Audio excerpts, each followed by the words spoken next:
The Japanese Cemetery Park is a little-known memorial park along Chuan Ho Avenue off Yio Chu Kang Road.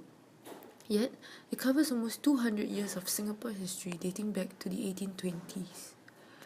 These 200 years are a testament to the economic, political, and social occurrences in Singapore and in Japan as well. The site has been through 3 phases of evolution. As plantation grounds from the 1820s to 1880s, it was developed into a public cemetery from the 1890s to 1970s, and finally transformed into the memorial park that it is today. Evidence of each of these periods is etched in the various features of the site. Firstly, the park's location speaks of its early past. Its connection to Yio Chu Kang Road puts it under the Kang Chu system enforced by Temanggung Abdul Rahman. Every riverine village, known as Kangka, had to elect a Kang Chu, the village leader, to receive the Surat Sungai, the official permit to plant cash crops. The name Yio Chu Kang refers to the Kangka governed by the Kang Chu by the name of Yio. This system was specific to the villages of Teochew labourers from Johor that settled along Singapore's northern rivers. In this case, the early settlers entered Singapore through Sungai Seletar, expanding their villages and plantations along Yio Chu Kang Road. The main crops they planted were gambia and pepper, 2 cash crops that thrive in Singapore's climate and soil conditions, and were in demand for betel nut chewing and as a spice. As the British took over control of Singapore and introduced the pineapple canning and motorcar industries, plantations began to switch to pineapple and rubber. For this site, rubber trees were planted. The 1958 master plan shows plantations in purple next to the site in yellow. An old photo also shows the site as a cemetery surrounded by rubber trees. Remnants of this can be seen in the 3 remaining rubber trees that the monk Bison planted in honor of the generosity of the 3 rubber estate owners who donated their land towards the founding of the site as a cemetery. As the site begins its second phase as a cemetery, it is important to note the social-political context behind this development. The 3 rubber estate owners who founded the cemetery were in fact Japanese brothel owners looking for a place to bury the remains of destitute Japanese prostitutes. Futaki, one of them, first moved 27 remains from a mass grave to a spot on his rubber estate, and, with the help of Shibuya and Nakagawa, received approval from the British to convert 5 acres of their land and state land into a public cemetery. The founding of the cemetery not only shows the authority the British had in Singapore, it also shows the poverty of women's status in Japan that caused a large export of Japanese women as karaoke-san, the migrant prostitutes of Japan. As with census data from the consular records of the size of the Japanese population in Singapore, the Japanese community in Singapore during the 1880s consisted mostly of karaoke-san.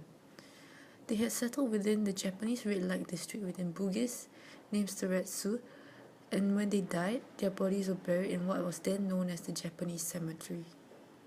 However, as Singapore developed as a coolie town with a bachelor-dominant population, the demand for sex saw these karaoke-san into a period of increasing affluence. This, of course, is recorded directly in the graves that they were buried in. Graves occupied the northeast corner of the cemetery, slowly spreading westwards and southwards. The gradient of time in these graves are paralleled by the gradient of grandeur of the graves. As time passed, and the karaoke-san gained affluence, their graves also became more ornate and bigger. The remaining 13 of the first 27 graves from before the founding are found here. The gravestones were presumably sponsored by Futaki, and hence they stand on a base that the others do not have. The furthest corner is a patch of empty grass, and it's assumed that these are where the graves with wooden markers had rotted away and never replaced. As time went on, the karaoke-san began to be able to afford small stone markers as seen in the graves that occupy this zone. Later graves became more ornate, including a low walled boundary. Further south, nearly all the graves are ornately decorated and fenced. They are all surrounded by either low walls or fences, and they all tower above the older graves of the site. The entrance of the site is lined with the most recent graves. The iconic graves of the first Japanese resident in Singapore, the war dead from the Asia-Pacific War, and some famous poets. As the cemetery approached the 1930s, it entered the most tumultuous years of its existence. The crematorium gave way for the home of the new cemetery caretaker. From 1942 to 1945, Singapore was occupied by the Japanese. During their surrender, however, fears of desecration pushed the Japanese to destroy the Shonan Churito Memorial in Bukit Batok. Ashes from the Shonan Churito were transferred into a made monument within the cemetery. Later, the cemetery changed hands multiple times during the 1950s due to the tension between the state and the Japanese, and also due to the new agendas of the newly elected government for Singapore's independence in 1965. After the peace treaty between Japan and Singapore was signed in 1951, the state's attitude towards the cemetery became more diplomatic. The cemetery began to receive approval to collect and house remains from the war, and also given funding for repair work.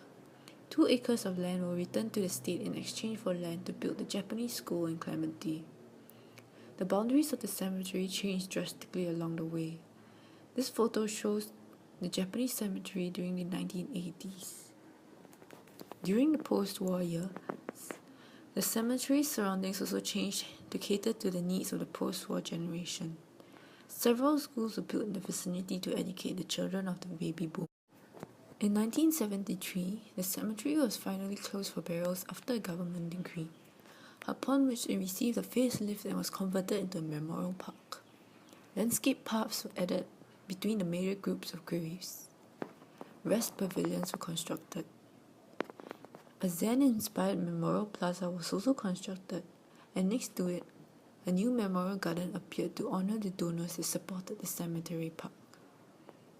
Other facilities were added, like a car park next to the caretaker's quarters, a public toilet adjoining the Singapore Temple Hall, and a vending machine. The park's surroundings also underwent major transformation during this phase. Firstly, land to the northeast of the park was turned into the playground. Other land plots around the park were mostly developed into landed housing during the 1990s. This was to house Singapore's baby boom generation, who were, by that time, newly married and seeking independence from their parents. A majority of houses built were 999-year lease, terrace houses and semi-detached houses, dotted here and there by bungalows, mansions, and later walk-up apartments. A Buddhist temple hugs the park's northwest corner, and a row of shop houses lies perpendicular to it.